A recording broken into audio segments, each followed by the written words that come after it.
Two ways to live. Paul lays out two paths that diverge like a fork in the road: gratitude or ingratitude. We will either be people who give thanks or grumble.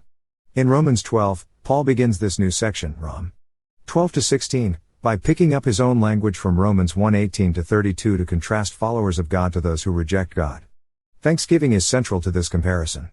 Gratitude leads to glorifying God and growing in godliness, whereas ingratitude yields ignorance of God and idolatry against God. The key verse is Romans 1:21. For although they knew God, they did not honor him as God or give thanks to him, but they became futile in their thinking, and their foolish hearts were darkened. Throughout the Bible, ignoring God through ingratitude is linked to idolatry, which takes place when people walk away from God and follow false gods. See Deuteronomy 8:19.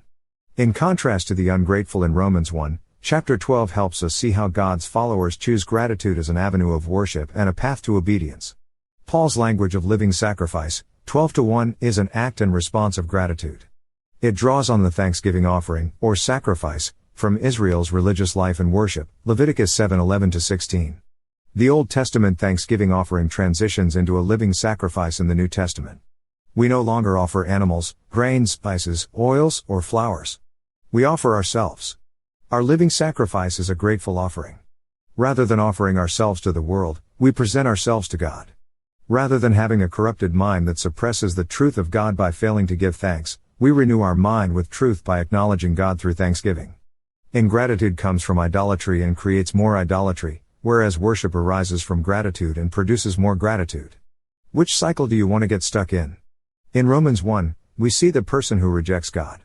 Paul lists ingratitude as a central cause and symptom of a life of sin and frustration.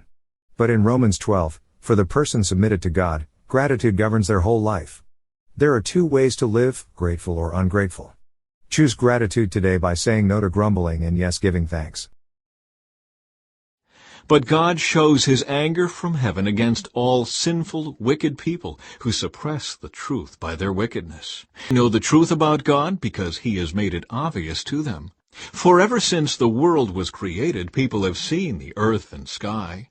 Through everything God made, they can clearly see his invisible qualities, his eternal power and divine nature. So they have no excuse for not knowing God. Yes, they knew God, but they wouldn't worship him as God or even give him thanks. And they began to think up foolish ideas of what God was like. As a result, their minds became dark and confused. Claiming to be wise, they instead became utter fools. And instead of worshiping the glorious, ever-living God, they worshipped idols made to look like mere people, and birds, and animals, and reptiles.